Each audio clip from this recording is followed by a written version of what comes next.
Okay, so we want to prove the following. So let's start with our left-hand side. Let's rewrite our numerator. We have cosine times cosine, so we can, or sorry, that's cosine times sine.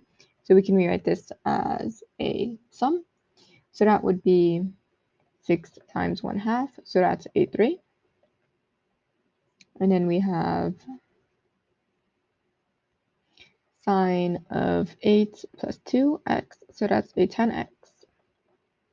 And then minus 8 minus 2x, so that's sine of 6x. All over, well, let's recall that sine is a odd function. So if we have sine of negative x, we can rewrite this as